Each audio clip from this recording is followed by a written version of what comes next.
The form of the solution for any second-order circuit involves two components. The transient response, which involves e to the negative something something t or something like that and gradually fades away, and the steady-state response, which is the response to the circuit after a very long time has passed and the capacitors or inductors or whatever have stopped working. Finding the transient response for a given circuit is wonderfully easy most of the time, as long as it's an RLC circuit that's either series or parallel. It's what we just did in the last several videos. Finding the steady-state response is almost as easy, and it just requires us to determine, well, what is the voltage or current across this component after a long period of time. In this example, we are asked to determine the current and the voltage as a function of time after this switch flips.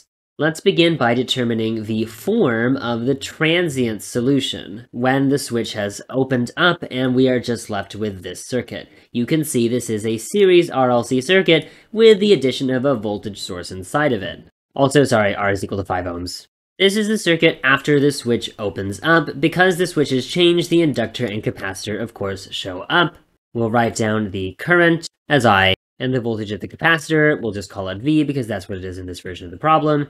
Alpha equals R over 2L equals 2.5, and omega equals 1 over the square root of 1/4, which is equal to 2.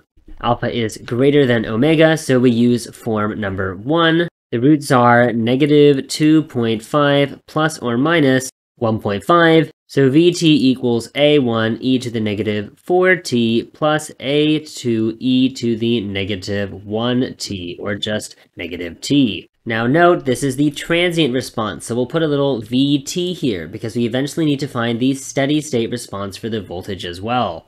But let's move on to step 2, determining the initial conditions. In the steady-state circuit before t equals 0, the inductor is a short and the capacitor is a break.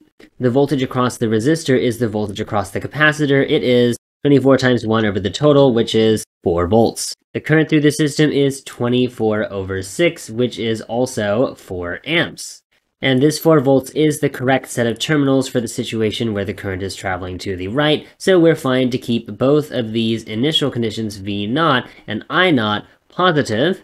One quick note, I wrote this as solving for the transient response of the voltage, but usually when we solve a series circuit, we're solving for the current. It turns out you can use either current or voltage to write your transient response. The reason is because A1 and A2 are constants. Usually in series circuits we solve for current, but I've accidentally written it as voltage instead. That means we need V0 and dV dt at time equals 0, but that should be pretty easy. Knowing that I0 through this circuit is 4 amps, and that the I of a capacitor is equal to C dVc dt, at time equals 0, 4 amps equals 1/4 dV dt, so dV dt equals 16 volts per second.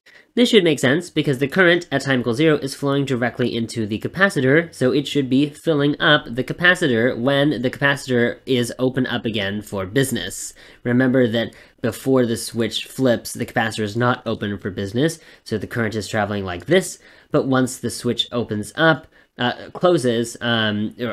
opens up in this case, the current can now only go into the capacitor, so it starts filling up the capacitor. So now we have V0 and dV dt naught.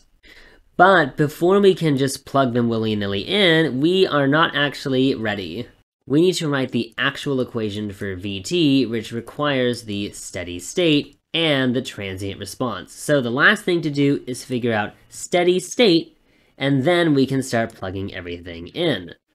So we have step 1, form of response. Then step 2, initial conditions, which requires the use of the circuit just before t equals 0 and just after t equals 0. And now for step 3, the final conditions, the steady state response.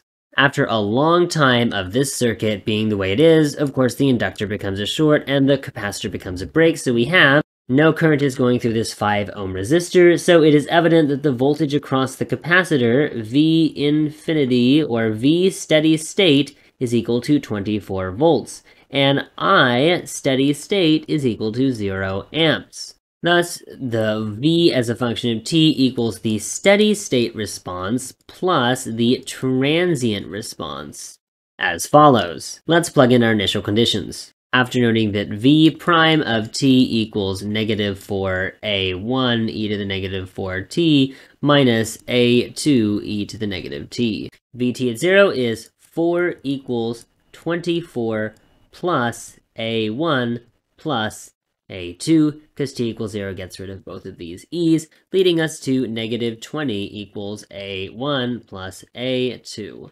V prime t at t equals 0 is 16 equals negative 4a1 minus a2.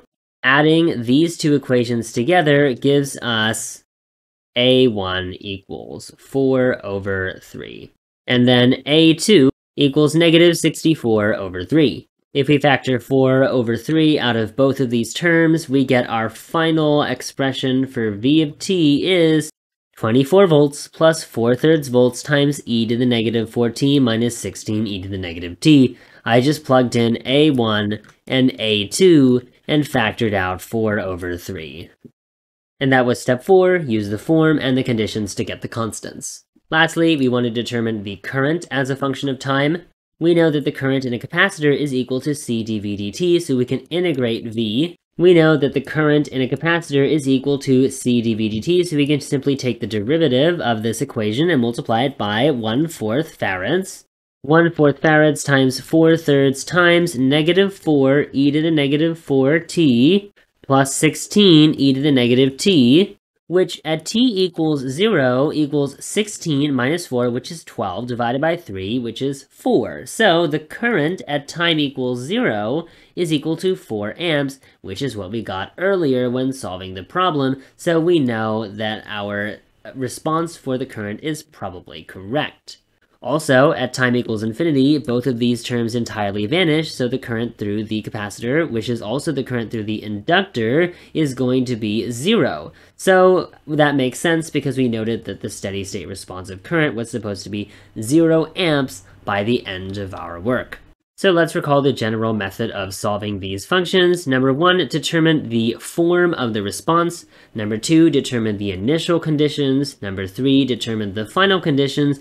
And finally, use the form and the conditions to get constants, where the form involves the steady state response and the transient response.